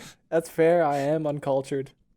To be fair, I realized this less than a minute ago, so don't get too don't Yeah. put me on too much of a pedestal or anything. I've already got you up on a pedestal. You said portmanteau on a podcast. Yeah, So. exactly. Like as if I understood what you meant. Oh, I don't You understand. fucking You must be did. smart. Yeah. You might have made that word up, but it was very large. I didn't just Google the meaning. I swear. That word's way too big to be fake. Okay, so what is Destruction All Stars? That is that Demolition Derby game where you can come out of the car. It's like Rocket League / Twisted Metal. To me, it's got heavy Fortnite vibes in the visuals. Yeah. Like it looks very Fortnite. Yeah. Yep. Very, very Fortnite. I mean, But it I could be also- fun if it catches on. Yeah, no, I think that this has potential to be the next big like esport. You know? Yeah, I mean the trailer made it look fun enough, but we'll just so did the original Fortnite trailer. We'll have to see once the game comes out. We'll just have to see. When did the original Fortnite trailer come out? Is I that don't like know. 2002? Christ, they I were making that wrote game about it forever. for the site, so it wasn't that long ago. Yeah. I mean, it looks fine. Yeah. It's I think that the kind of game they inserted into this list to make sure they had a well-rounded grouping of games to show off. I know think what I mean? getting out of your car actually looks kind of fun. I think that if you were in there with the right group of guys, you could have some fun with this. Just a gangster clan that immediately gets out of their cars and just starts flail running around. Yeah, it could be fun. It could be fun. Completely toxic. Yeah. You're the most toxic dude I know. Dude, I try. So I appreciate that. Putting in the work, Rhett. Yeah. Yeah. Speaking of toxic dudes, how about Sackboy? Yeah. Sackboy's Big Adventure or something? I don't know. Looks like a platformer. Yeah. I don't have strong feelings on this one because I haven't thought about Little Big Planet in a really long time. And I was just like, hey, there's another one. Oh, that's cool, I guess. Looks pretty, kind of like the last two did. Yeah. Yeah. I feel like they announced the game and I got excited for it. But now that we're sitting here, I feel like I got excited for it just because it's been a while since we've had a Little Big Planet, you know? Reflecting on it now, and especially looking at this list of games, I'm like, Sackboy is not exactly what I'm looking for here. It's not exactly what I'm looking forward to. I mean, kids will love that. Mm-hmm. It'll be a big draw for parents and kids to play together. But what I kept waiting for as I was watching them go through this demo was for it to pop up at the end as created in Dreams. I was just waiting for that, Yeah. but it didn't happen. So No, I mean, there's no way that this game is going to have the level of, creative possibility that Dreams has. There's no way. It'll look better, sure. I mean, it sounds like this doesn't really have any of the creativity. It's just an adventure. Oh, really? See, I didn't catch that. Really? There's no level building? I mean, I don't know, but that's the vibe I got. Crazy. Yeah. Who knows? Yeah. Who knows? Yeah, we'll see. It's so hard to imagine a Little Big Planet without level building, without. Well, they didn't community call it sharing. Little Big Planet. They called it True. Sackboy's Big Adventure. True. Yeah. Shit. How about Goodbye Volcano High? A teen dinosaur drama in which it will end with the comet striking the Earth and wiping out the dinosaurs. Yeah. It's existential horror and terror and dread and high school. I thought the dinosaurs looked creepy as fuck, but I kind of want to play it anyway. Yeah. I think it's probably going to have some pretty strong writing. I think it's going to be a major strength. It's going to be very emotionally. It's going to have some potent emotional moments. Yeah. And who's making this? God, that's an amazing question. Let's find out right now. Yep, that is made by. It's developed by coopmode.com. Yeah, is it? It's definitely not YouTube.com. Okay. No, Red. That's correct. It's a different thing. Dude, So I googled Volcano High PS5. There's no information. Interesting. App trigger. Oh, goodbye volcanohigh.com. Oh, nice. yeah, turns out it is real. Yeah, it looks like it's going to be very touching. And I didn't weird. realize that it will be dealing with issues of. Okay, so it's a queer narrative adventure game created by a diverse team. The queer narrative adventure game should also bring the LGBT community further into gaming, and a reveal like this during the month of June seemed very fitting. All right, that's cool. Yeah. I mean, really appreciate that their Discord is called the Yearbook Committee. Nice. Yeah. That's pretty good. Appreciate that shit. Yeah, man. Yeah, cool. It's interesting. I didn't get any of that vibe from the trailer, and so I think that it's interesting that it doesn't seem like anybody wants to push an agenda or anything. There's just a story to be told here, and I like that. I think that's that's cool. We're getting to that time, and it's makes me think of The Last of Us as well. That we're getting to that time in gaming when it's not going to be, look at this LGBT story. It's just going to be, look at this story of these people. That's a cool place to be getting towards, man. Yeah, it's about time. What else we got? We got that new Oddworld game that looks like it's all about blowing up bridges. Yeah, it does look like a fairly, big departure from the usual Odyssey or Abe's Odyssey, Oddworld. Yeah. Yeah. I think there's more to be said with that one. Like, is that primarily a co-op experience, or is it a multiplayer kind of thing? What's going on there?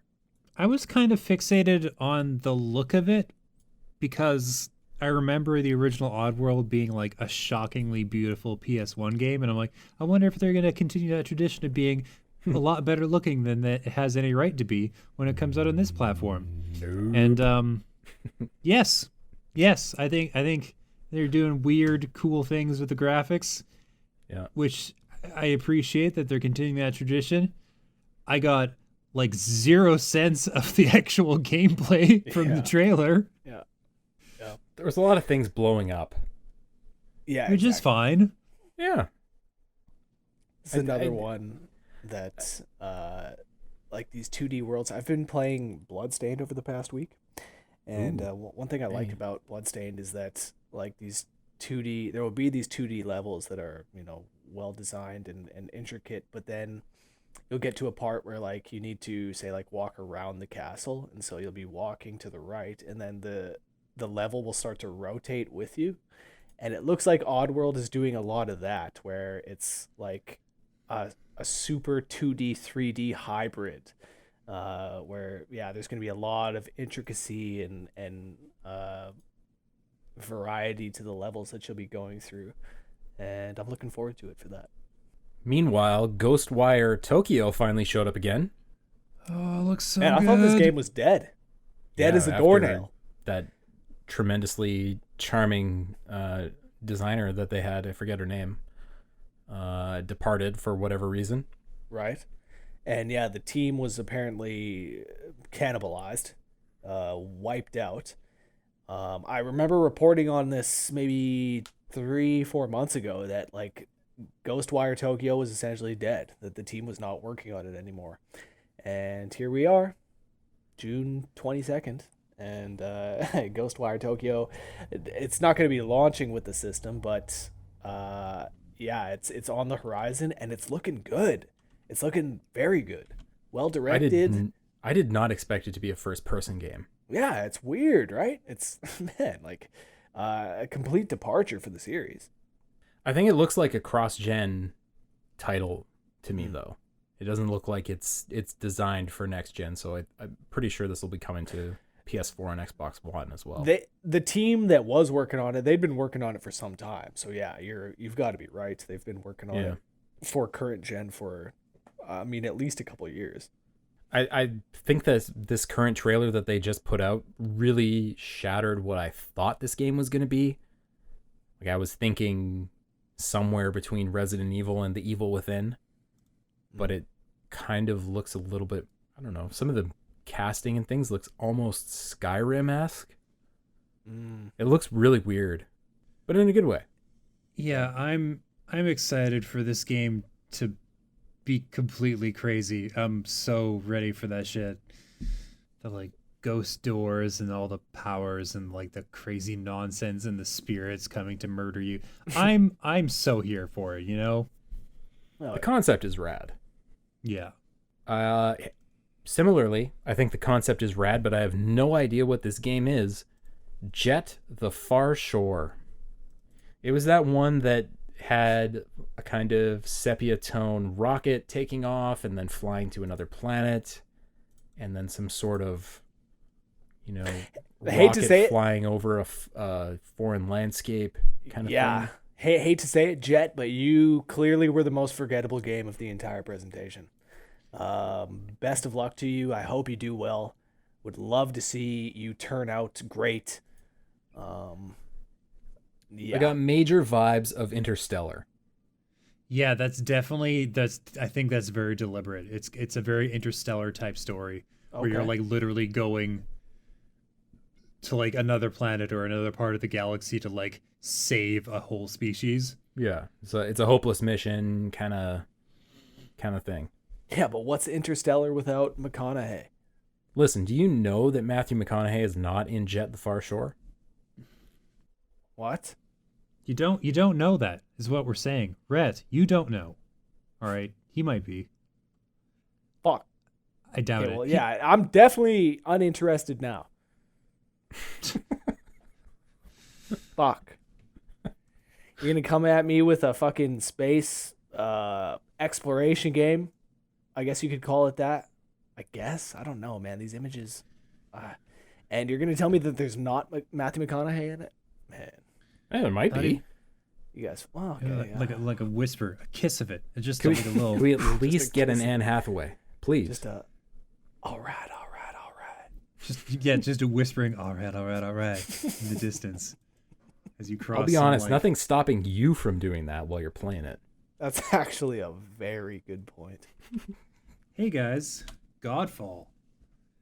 I could not care less about this game. I'll be honest. It looks like.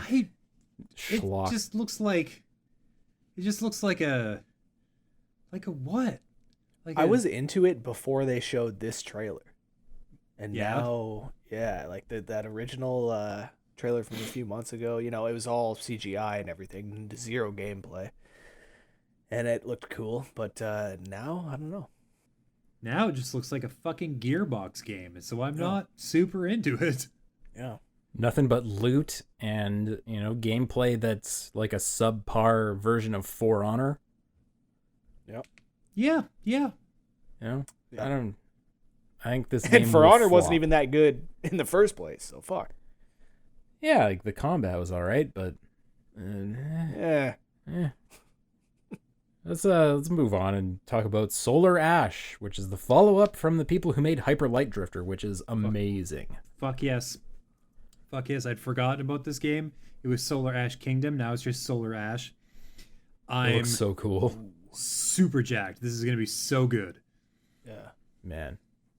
Some of the little bits from the trailer where they're jumping across rocks and, you know, really moving at high speeds. They're like taking that aesthetic from Hyper Light Drifter and pulling it into 3D with what it looks like is some mind-bending physical reality things I'm pretty Yeah. into it. Yeah, no, it's gonna be amazing. How about Little Devil Inside? It's gonna be Literally anybody remember this trailer? I was gonna say, which one is this one? It's the one that Oh, had yeah. the old man taking a shit. And it, what? Old man taking a shit. Yeah, they played it for laughs. What? No, I don't remember this, but there This- is. Oh my god, yes. Okay, yes, I remember this game. Okay.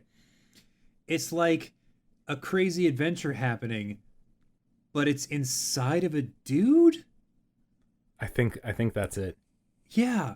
It's so like you see all these scenes of this guy like exploring and fighting monsters and traversing crazy territory like Breath of the Wild style, just like going all over this expansive country. And it's actually just happening inside of an old man who during the trailer's runtime is having a poop. It's having a poop, eh? Yeah. Yeah, it looks pretty good. It looks pretty good. I like this Cheshire cat that they've got going on here.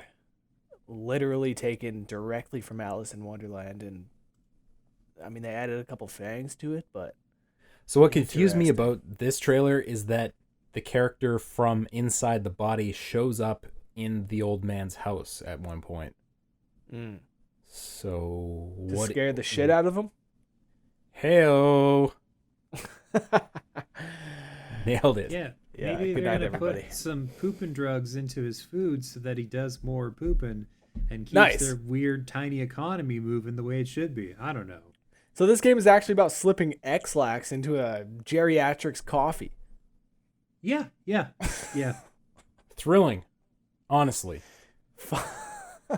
Fucking exhilarating. I'm looking forward to it. Yeah. It's gonna be so good. A game I forgot to put on this list, but I've just remembered right now, Astro's Playroom, which it sounds like will be on Oh. every PS5 as a like demonstration of the DualSense controller. Yeah. Did you guys ever play Astrobot? It is so good. Dude, it's so fucking good. I Yeah, love so that game. I was pumped to see Astro come back. He really should be like a mascot for the brand. And yeah, I'm very excited about this. Astrobot is so good. It's arguably the best PS5 or PS4 VR title that there is. Oh And yeah, easily. Right? It's right up there in the conversation for best of. And very much looking forward to this one. Now, they didn't say if it was going to be like a PS5 or sorry, a PS VR game, did they? No, Yeah. it didn't look like it to me though. No, it did not look like it, but that was the amazing thing about Astrobot was when you were in the game, it didn't look like a PS VR game either. You know, you were just in the world playing a platformer. Yeah. And it worked so well. It was so brilliant. A friend of mine pointed out that the PSVR colors and the PS5 colors are the same colors. Mm-hmm. It'd be What, nice white and black. if they were synergizing and be like, we'll make a better VR helmet sometime after we launch the PS5. There's I would been be some on board for that. speculation on the web that that's why they didn't show off the back of the PS5, Yeah. because they didn't want to show off what kind of port action they're working with, and a lot of people think that there's some kind of PSVR 2 port on the back. I have no doubt in my mind that PSVR 2 is very real. And it might not be launching with the system, but it will be not far behind. I definitely believe that. Yeah, I could see it. Hopefully it's just easier to wear, man. The PSVR 1 is kind of a nightmare. Yeah, it sucks. Yeah. It's good for what it is, but it's not great compared to any of the other headsets out there. No. And especially the new ones that have come out in the past year or two. Yeah, the PSVR is like... It's like the old fucking brick gray cell phone from the 90s that Zach Morris from Saved by the Bell used at this point. You know? Zach Morris callback. You like that? Shit. That's a deep cut, man. Wow. Didn't like that. Eh? I'm sorry.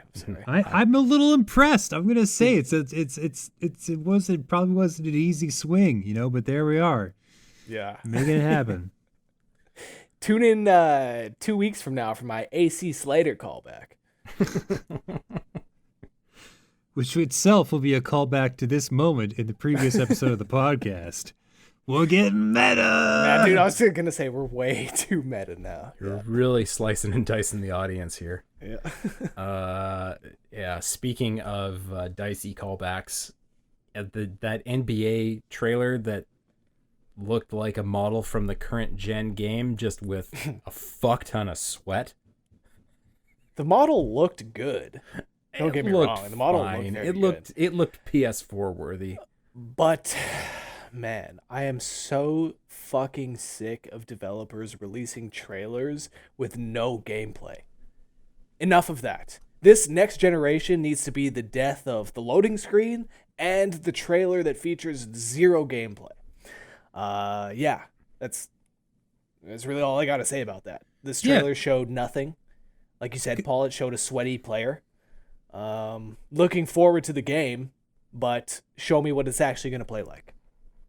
He was sweaty as fuck. He was fucking dripping, and he looked good. I mean, Zion, he's going to be the face of the NBA in a couple of years, so, he's your man, but...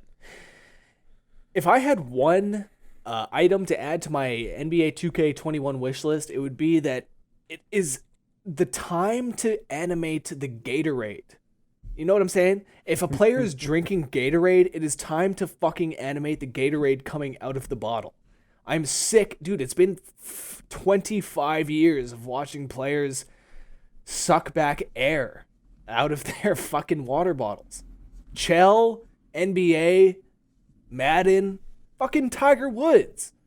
They all drink air. And hopefully with 2K21 NBA, we move into the new era of CG basketball players drinking Gatorade. I don't think they got your note in time, Rhett, but I'm sure they really appreciate the input that you've given in this public forum. 2K22, maybe? Yeah, sure. We can give it a shot. We can push for it. 2K22, real Gatorade. Real Gatorade physics. I joined COGconnected to make a difference in the industry. And you will. I'm not here. Thank you. I'm not here to just fucking willy-nilly, flounder. I'm here to make a fucking difference. And it starts with NBA 2K21. So given all that, what do you guys think this thing's going to cost? US dollars, what do you think? $4.99 US. Yeah, 500 bones. Yeah, I think you're right. I think we're looking at $4.99, $4.49 for the digital only. Yep. It's a good call. They won't go $100 difference. They'll go $50. I think that's a very good call. But I'm confident they didn't say the price because they're not sure what Xbox is going to do. There's a lot of rumors that Xbox is going all in at $3.99, and if they do that, the PS5 digital has to be $3.99. Yes.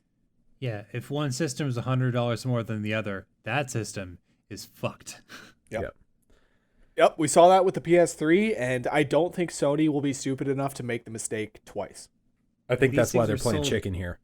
Yeah, they're sold at a loss already automatically, so it don't matter.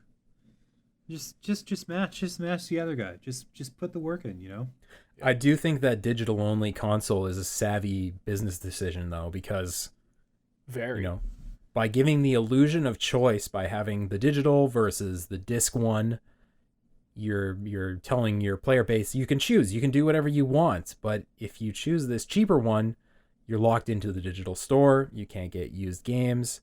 Games are often more expensive on the digital store, even though Sony has great sales on the PSN right now. Who knows if that continues to be the case on PS5. Yeah, you won't be able to get used games, and you won't be able to buy collector's editions. That's what's really swaying me towards the disc version of the PS5. You don't think they'd do a collector's edition with just a code in the box? I don't. Interesting. I don't think that a company would release two collector's editions where one has the disc in it and one has a code. I don't think that would happen. Yeah, but we'll see. Well, fuck, where am I going to get Ellie's backpack now? It's true. No, and I will say, you know, we've never before had a strictly digital system, have we? No, right? There's an Xbox. Yeah, there's an all-digital Xbox. Oh, okay. Yeah. Okay. So then, For yeah, sure. I'll shut up. Let's move on. Because EA Play happened as well. And in true EA fashion, it was a complete letdown and disappointment in every possible way. I mean, they revealed Skate 4, kind of. No, they didn't. They Yeah, promised Skate kinda. 4 would be revealed at some point in the future. Which means they recently decided that they would make Skate 4, which means they have no Skate 4. Yeah. And that's it. They just decided. For all we know, the day before, they decided, you know what? Let's just say we're going to make this. Well, maybe we'll get there. Maybe we won't. Fuck it. Yeah. Squadrons looks good. I'm curious to see how it like actually plays. I wonder about how all the upgrades and shit will like affect the multiplayer meta, or like whether that's gonna matter in any way.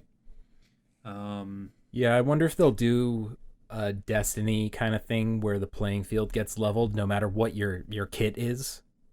It's all gonna do the same damage. Yeah. But it's like Battlefield in space. Except for the fact that you can do that thing where you divert all power to the deflectors, which fuck man, that by itself is a really good quality selling point. The idea that you can be like in the middle of active combat and you're like, oh my god, I'm getting shot from behind. Better quickly swivel my shield power around behind me so I don't like blow up immediately. It just adds this extra layer of like complexity to an already probably pretty complex game system. Yeah, I mean, even if you're the guy who's actively moving the shield power around, you can yell out R2, divert all power to the shields. And that'll probably feel pretty cool. Fuck yeah. I wasn't super impressed with that trailer, though. I thought it kind of looked pretty rough, graphically speaking.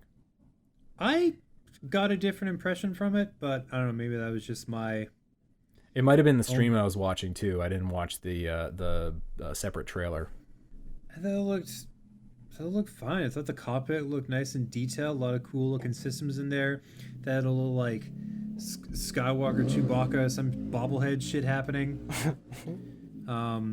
You could, like, put in the cockpit. Like, I appreciate that. Where you're like, put some dumb little keychains and shit inside of the cockpit of your ship so that when it blows up, they can retrieve it from the vacuum of space and be like, oh, this was definitely this guy's ship who exploded. You know? Handy. Okay, yeah. It looks a fair bit better in the trailer than the stream did. Yeah. Okay. Yeah. I'm fine with that. But I am extremely pissed off that they didn't tell me that they're going to remaster Mass Effect. Did you like 2 and 3? Fuck yeah, I did.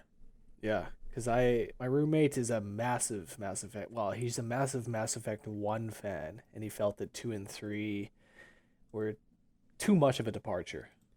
And the storytelling I thought was better in Mass Effect 1, but the mechanics of playing the game were far superior in 2 and 3. Yeah, I mean, I still think the storytelling in 2 and 3 is a lot better than most RPGs, but and kind of the BioWare swan song, if you want to call it that, right for storytelling. But yeah, I'd love to play through those games again. And we probably will. Well, yeah, that's the thing is, you know, we may not have had a Mass Effect remaster at this time, but you know that will be something that they do eventually. You know, years down the line, maybe, but it will come. I could even still see it coming this year, because there's not that much that EA is dropping this year outside of Squadrons. They have been quiet, and I mean, a lot of developers. That's companies, never really stopped them before. They don't really seem to have a problem with having really garbage seasons for like game releases. They're like, yeah, that's fine. We'll just put out Sims content, and then like one game later, it's like, it's cool. Yeah. Well, the fucking Sims garbage update that they just released. Yeah. Oh, and God bless Greg Miller's soul for acting excited about that shit when he knew full well that the slate of games they had on tap for EA Play 2020 was hot trash. Oh. Oh yeah. And he put in the work. So He did. Bless that man. An admirable effort, honestly.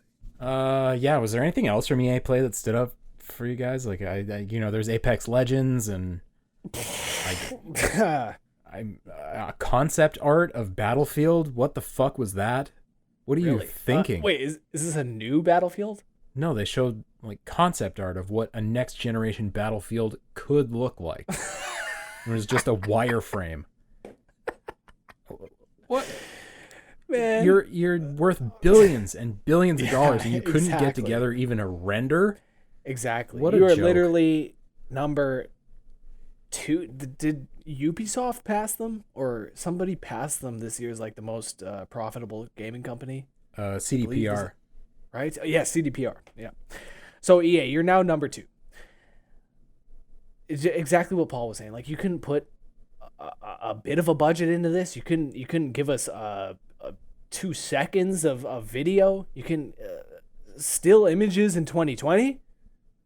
The fuck? Come on. It's ridiculous. What are we doing here? I'll tell you what we're doing here. It's that we're waiting for Cyberpunk because it got delayed Yeah. from September till November. I didn't write that down, but we got to talk about that. That's a big blow to September. Dude, kill me now. I know it was all going to work out so well. You know, we had The Last of Us now. We had Tsushima coming out next month, and then we were going to take August off. Well, I mean, maybe not off, but we weren't going to have a major release in August. We were going to gear up, right? We were going to gear up for Cyberpunk in August. And now it's November, and I'm fucking sad about it. And, I got a theory about this, though. And people aren't going to want to hear it, but I get the feeling based on the marketing that's come out so far regarding games for Xbox Series X that they don't really have a ton ready. That the studios are still too new. It's just going to be 2021 releases, and they need something to launch the Series X with.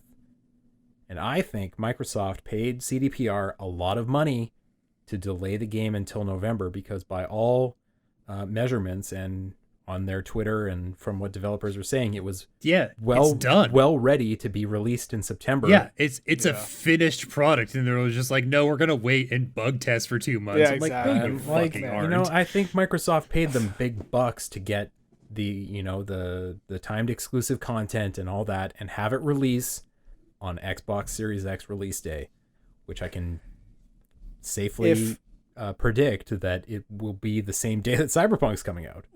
Absolutely. If CDPR is worried about bugs in their game and worried about them enough to the point that they're going to delay it, 2 months would not be enough time for them to iron out those bugs. It's just not. It's not, like... The game's too big. The game is too big, exactly. If they were really worried about that, they would delay the game until February 2021, They'd give themselves another 6 months or whatever. Yeah, I think it's exactly what you're saying. There's something going on behind the scenes. I fully expect them to shuffle out Keanu at their July event to say that Cyberpunk is going to be, exclusive DLC or exclusive some kind of content on Xbox Series X coming. Here's the date, and here's the price of the console. I think it's going to happen. No, that makes sense. Yeah. And that's a good call about using Keanu to kind of ease the burden, ease the minds of fans. Yeah. My God. Keanu, is there a more beloved actor in Hollywood right now? I don't think so. I can't think of one. Suppose not. People fucking love Keanu right now. Talk about a resurgence, I mean, it just sounds like he's a really good dude. Oh, straight up. And like hardworking, dedicated. You're the man, Keanu. And if it's going to be another 2 months, to get to play alongside you. I will put up with the 2 months, but I'm not going to be happy about it.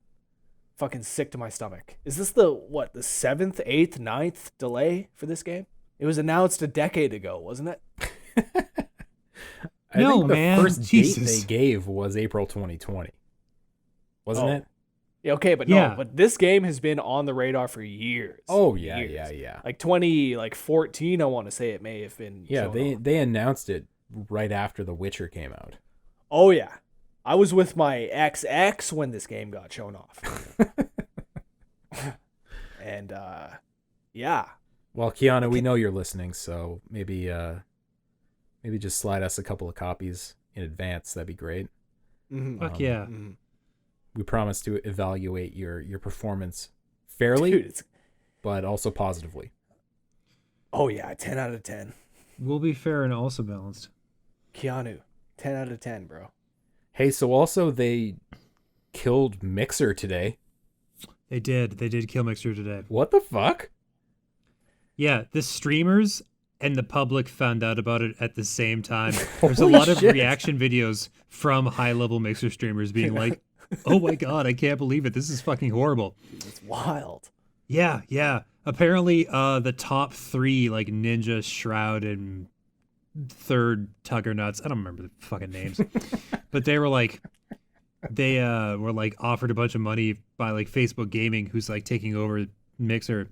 They're like, hey, come migrate over to us, and they're like, go fuck Dude, yourselves. Facebook gaming, like, come on. It's the most dystopian streaming news I've heard all year. Easy. Like, Jesus Christ. It's like we're going to give our fucking organic platform away to this, like, soulless a fucking automaton of an entity is synonymous with, like, fucking full-scale brain rot in anybody over 45. Jesus fuck. I cannot believe they gave it to fucking Facebook. Anyways. I'm sure it'll be fine. God damn, tell me how you really feel. I really feel like they've made a terrible mistake, and this is a more venture capitalist nonsense that's going to kill the platform completely. But hey, that's fine. Who cares as long as the top 3 people in the company make the money, right? Ha ha ha. Yuck. Yeah. Yeah, I 100%. kind of doubt that Ninja gives 2 fucks about this because Microsoft paid him an insane amount of money to come over to Mixer. Like, by all reports, it's in the multiple tens of millions of dollars. Yeah, he's paid about as much as like some of the highest paid athletes in actual sports right now. Yeah, I remember when Ninja was doing that New Year's party and he tried to get that crowd of like 1 million people to floss with him. And everybody was looking at him like, what the fuck is this guy doing? That was a good time. I don't remember that, but I like the idea Dude, of it. look up that video. That was a good time. Sounds amazing. Yeah. Yeah, that segues relatively nicely into our last piece of news, which sucks balls as per tradition here on Press X the podcast. We love to finish on a down note. James, Ever since I joined the crew. yeah, it's Yeah, all basically. because of Rhett, but I'm gonna let James handle this one. Well, okay, this is kind of more of a developing story, and it's not so much of a story as it is like a collection of stories. But I noticed online that over the last day or two, there has been a sort of wave of people. Like somebody came out with their stories of sexual abuse and sexual assault towards somebody in the video game industry. And then this inspired other people to say, you know what? I'm feeling like I'm just brave enough right now that my own story that I've been sitting on for 4, 5, 6 years, I'm gonna come out with too, because that's generally how it works, where people don't feel like they have any solidarity. They don't feel like they can say these things. They don't feel like they can go public because it is such a like damaging, destructive decision to do so. But the fact that so many other people are also exhibiting that strength and coming forward is inspiring other people to do the same thing. And so we've had sort of like a cascading wave of people deciding that this is the week that they're going to like put their abusers and their horrible stories into the sunlight. And more than anything else, it's kind of revealing that, like, it really, truly, totally sucks to work in the video games industry as a woman. It's maybe the worst thing. One of the worst things. It's up there. If there's a list, this is definitely on that list of the worst things. At least the worst things that an industry professional can put themselves through. I don't know. It's a sliding scale. Anyways, Yeah.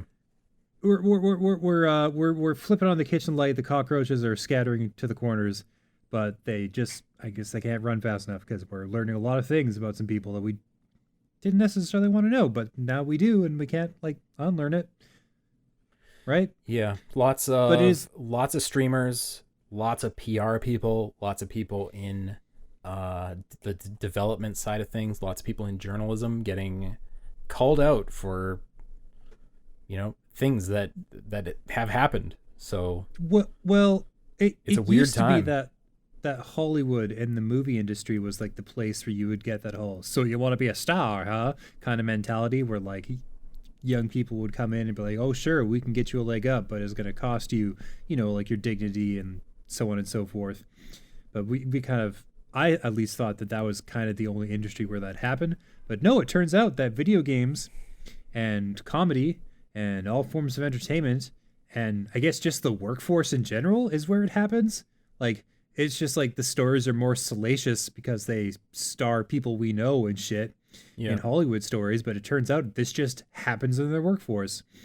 And I think the more of these people we drag into the fucking sunlight, the faster we can like dismantle this entire system of people feeling like they need to, like, you know, sacrifice their bodily autonomy in order to advance their careers.